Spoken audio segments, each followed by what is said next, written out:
They say the soul returns until the lesson is learned. But what happens when the lesson is complete? There's an old tale whispered by mystics and echoed through sacred texts, that every soul walks through countless lives, collecting wisdom, shedding karma, and ascending slowly like a mountain climber, rising toward the final peak. But there's one life, one moment in time, when the climb ends, when the soul has completed its curriculum. That life is unlike any other. You feel different. You see differently. People call you old soul, but it's more than that. You feel ancient. And the world around you? It no longer pulls at you like it used to. The chaos feels distant. The games, the drama, the chasing.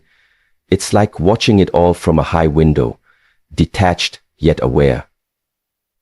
If you're reading this, something in you already knows this might be your final round on Earth. The signs have been showing themselves, subtle at first, then loud enough you couldn't ignore them. Let's reveal the 9 unmistakable signs that you're in your last life cycle, the soul's grand finale. Sign number 1. You feel a deep, unexplainable detachment from the material world, and it's not because you're failing to succeed in it. It's because something in you has outgrown it. The pull that once had power. The status, the money, the brand names, the social media validation now feels like background noise to a melody only you can hear. You're not bitter, you're not broken, and you're certainly not lost. You're awakening. You look around and see people chasing symbols, clinging to things, measuring themselves in numbers and possessions. And while once you might have done the same, now it all seems like a game you no longer wish to play. You didn't choose this shift, it chose you. It crept in slowly, through moments of stillness, through waves of exhaustion that had nothing to do with your body and everything to do with your soul. You began to feel that no matter how much you gained, it could never fill the invisible well inside you. And that was the beginning of your remembering, that you are not here to collect, but to complete, not to consume, but to contribute. This detachment is not apathy, it's evolution. It's the soul preparing to graduate from the school of material obsession, not because it's wrong, but because it's finished. You've lived through lifetimes where gold and glory ruled your decisions. You've known the hunger for power, the seduction of wealth, and the comfort of ownership. But now, in this lifetime, those things feel shallow. Not evil, not useless, just insufficient. You walk through stores and malls and feel no urgency to buy.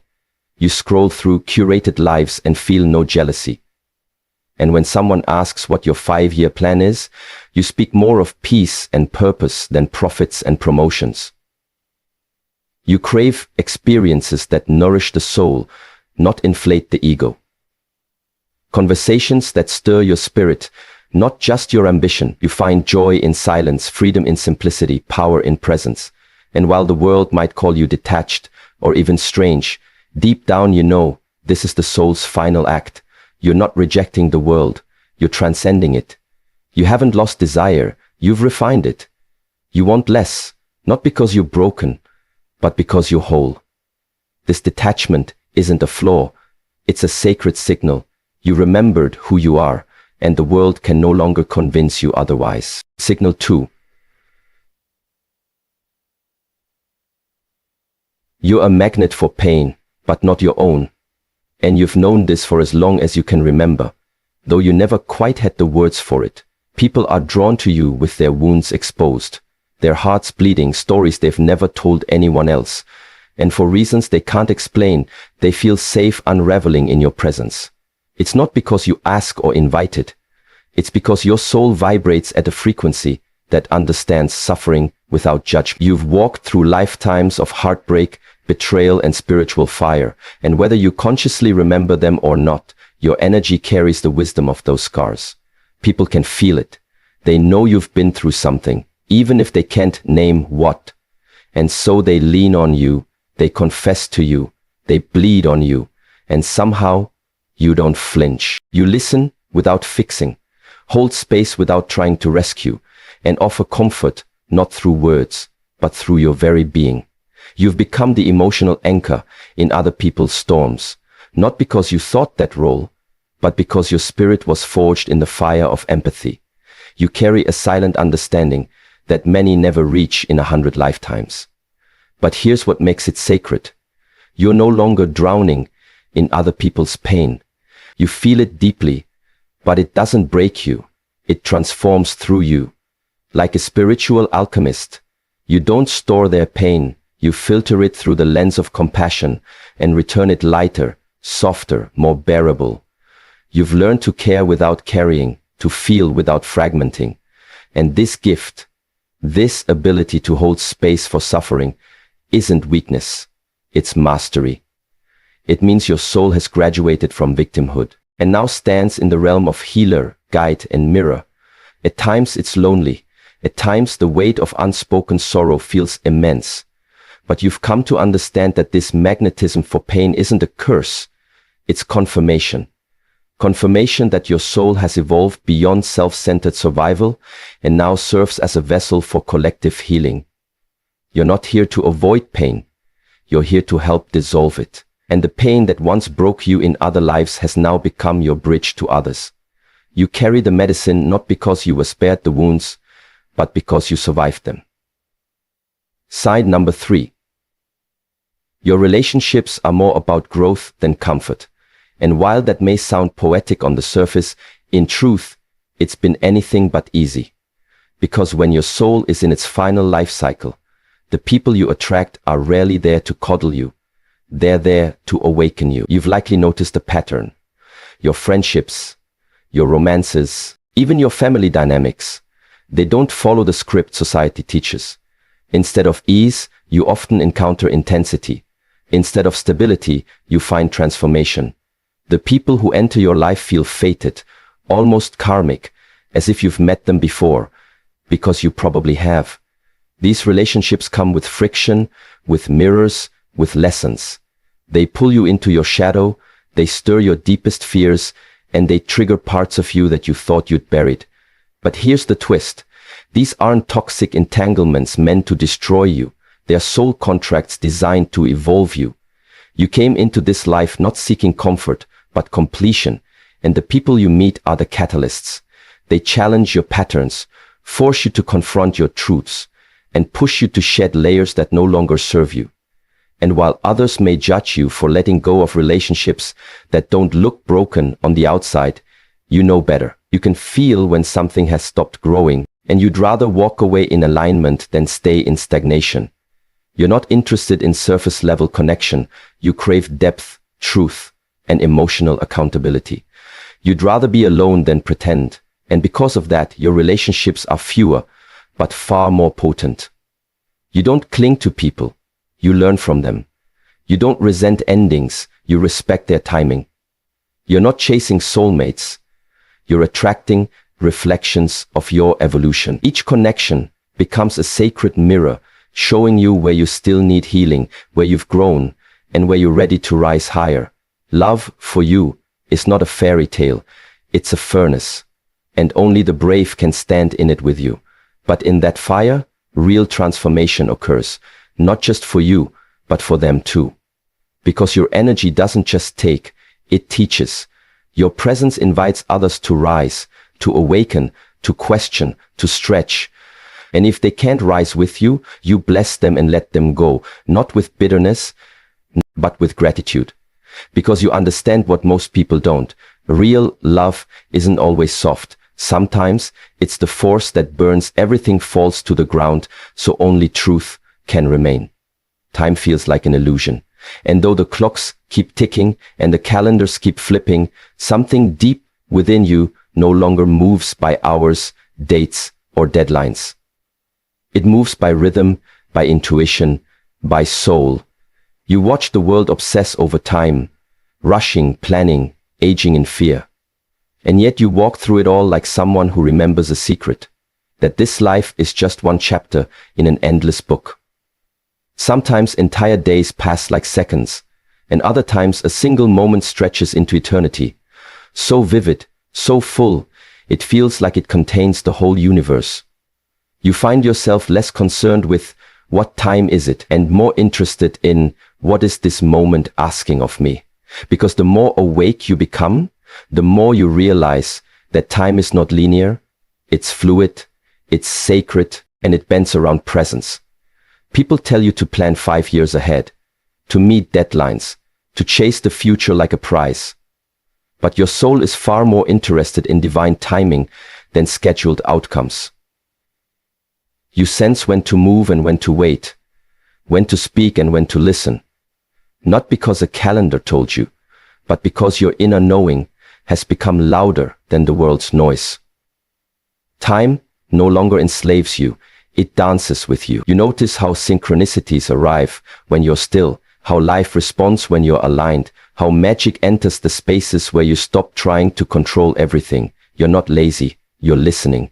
You understand that forcing life by the clock only creates resistance, while trusting the inner current brings effortless unfolding. Even aging feels different for you. You don't dread the passing years, because you don't see life as a countdown. You see it as a spiral of becoming. You might feel older than your age, or ageless altogether, because the soul doesn't wear watches. It carries wisdom from other lifetimes, and that wisdom tells you that time is not running out, it's expanding.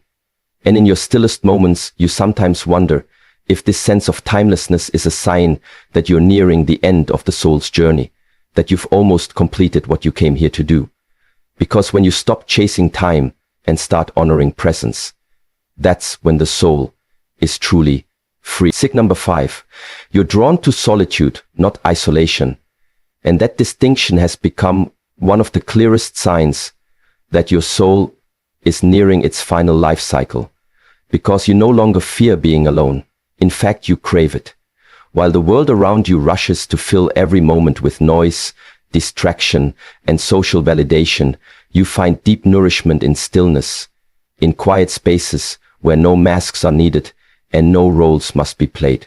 It's not that you dislike people, you love deeply, you care intensely, but something within you understands that constant company can sometimes dilute clarity.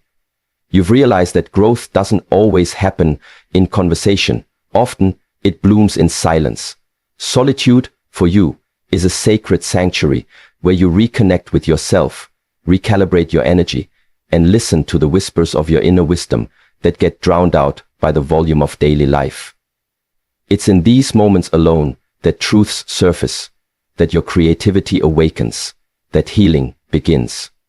Others might see your preference for being alone as withdrawal, but you know it's not a retreat, it's a return. A return to your essence, to your soul's voice, to the unfiltered version of you that doesn't need to entertain, explain, or perform. You walk through forests and feel communion.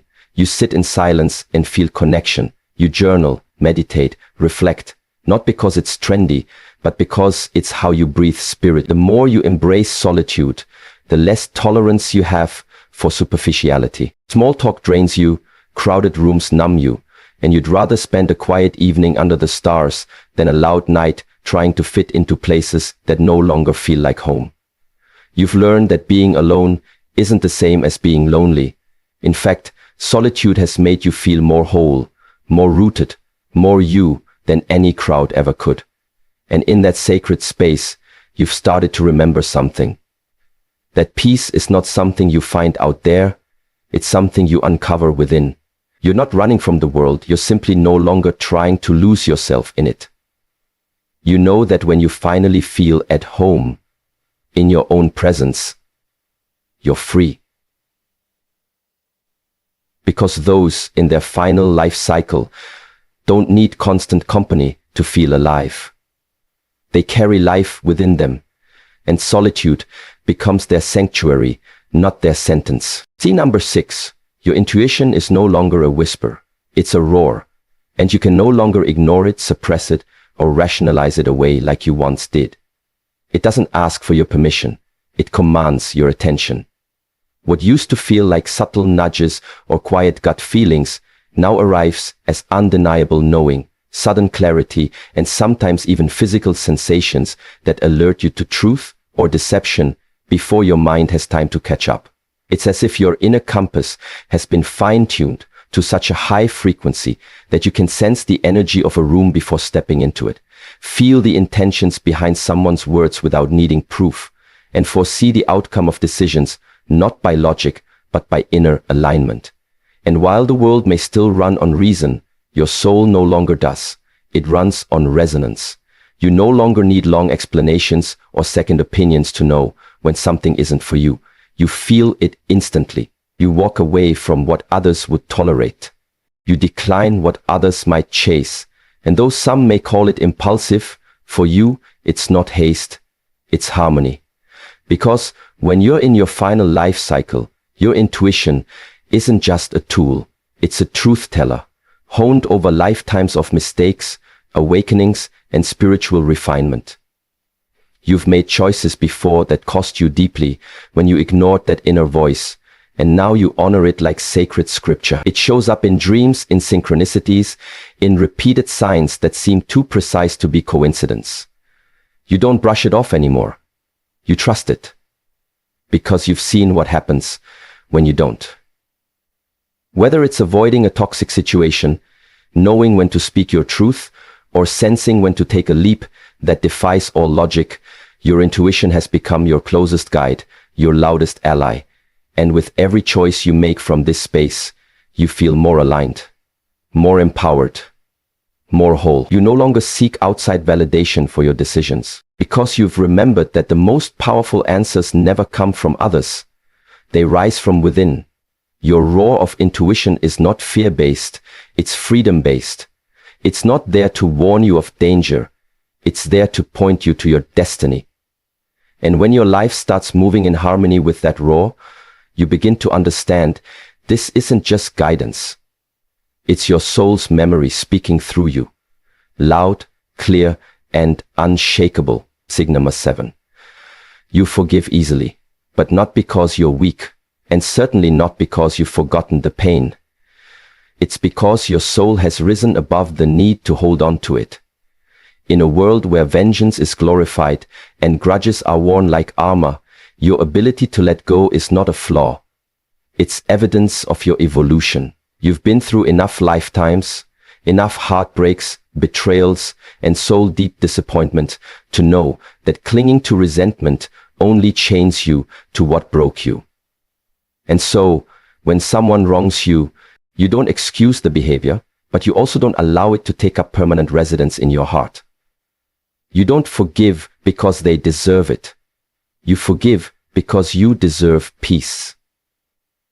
You've learned that carrying bitterness is like drinking poison, hoping someone else will feel your pain. And you're no longer interested in staying spiritually sick just to prove a point. You forgive, not to reopen doors that were meant to stay closed, but to free yourself from emotional prisons you once kept yourself in. That's the quiet power of someone in their final life cycle. They no longer confuse justice with vengeance or pride with power. You understand that forgiveness doesn't mean reconciliation, and it certainly doesn't mean forgetting. It means releasing the energetic weight so you can continue moving forward without the baggage of the past.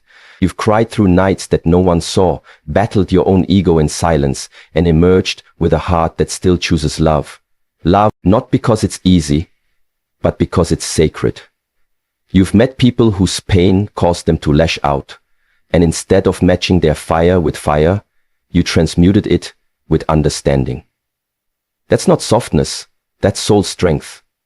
It takes courage to keep your heart open in a world that keeps trying to close it. And when people wonder how you stay so calm, so grounded, so free from resentment, they don't realize that your forgiveness isn't a reaction. It's a choice to protect your peace, to honor your healing, and to walk in alignment with the truth that no one else's actions should have the power to dictate your vibration. You forgive because you've outgrown the prison of pain. You forgive because peace is your priority now. And in doing so, you prove that true strength isn't in holding on.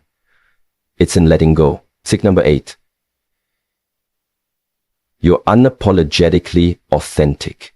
And it's not because you're trying to prove anything. It's because you finally remembered who you are, beneath all the layers the world tried to put on you.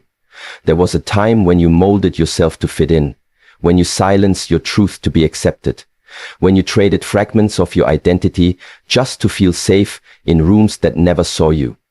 But not anymore. Now, you walk into spaces with your full self intact. No masks, no filters, no watered-down version to make others more comfortable. You've realized that authenticity isn't rebellion, it's liberation. It's the bold act of refusing to betray your soul just to meet someone else's expectations. You speak what others only dare to think. You dress in alignment with your essence rather than the latest trend. And you make choices that reflect your inner compass instead of the crowd's direction. This raw honesty radiates from you, not in arrogance, but in grounded self-awareness. And while it may unsettle some, it inspires many, because in a world addicted to imitation, your truth is magnetic. You're not here to be liked, you're here to be real. And that truth makes you powerful beyond measure. You no longer apologize for your sensitivity, your depth, your vision, your boundaries, or your voice. You've lost people because of it, jobs, relationships, so-called friends, but what you gain in return is far more valuable. Peace, clarity, and unshakable self-respect. You know who you are, what you stand for, and where you're going. And even when fear whispers that authenticity might cost you everything, your soul answers back, it's the only thing worth keeping. You don't chase approval, you attract alignment. And when you walk away, you do so without guilt. Because you understand that shrinking for others never served anyone, not even them. Your presence, your truth, your very existence is permission for others to drop the act and come home to themselves. You're not perfect, but you're real. And that's your magic. You've outgrown the need to be digestible for everyone. And instead, you've chosen to be undeniable to the right ones. Your authenticity is not a phase. It's your frequency. And those who are meant for you will rise to meet it, not try to dim it. Because once you choose to live in your truth, you never go back to fragments. Signature 9, you feel like you're preparing to leave something behind. And though you can't quite put it into words, the sensation runs deep, as if your soul is packing invisible bags, tying up karmic threads, and quietly saying goodbye to a version of reality it no longer belongs to. It's not fear, and it's not sadness. It's more like a solemn clarity, an inner knowing that your time here, in this form, in this cycle, is nearing completion. You move through life with a strange mix of gratitude and detachment, loving deeply but without clinging, appreciating the beauty of each moment while simultaneously sensing its impermanence. The things that once captivated you now seem like echoes of a story you've already read. And though you still show up in the world, part of you remains elsewhere, tuned to a frequency beyond the physical. You might find yourself reminiscing without reason, or feeling emotional over simple moments, a sunset, a child's laughter, an old song, as if your soul is collecting memories like souvenirs from a sacred journey. And it's not death you're feeling, it's transcendence. It's the shedding of what's no longer needed, the release of attachments that once defined you, the preparation for a transition so profound that it defies language. You're not checking out. You're waking up.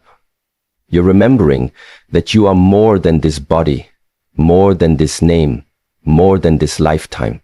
The relationships that matter have taken on a different weight, a sacredness, as if you're being called to forgive more easily, to love more openly, and to speak the truth while you still have the chance. You've stopped trying to build castles out of sand and started building peace within yourself instead. Your soul is moving in slow, intentional steps, less focused on doing and more aligned with being. There's a spiritual maturity in you now, a calm acceptance that not everything must be fixed, not every chapter must be long, and not every goodbye is a loss. You feel as if you're aligning with something eternal, something far beyond this world, and you no longer need proof. You know. The life you've lived is not ending, it's evolving. And the sense that you're preparing to leave something behind isn't about escape, it's about elevation. It's the soul standing at the threshold, not of an ending, but of a return.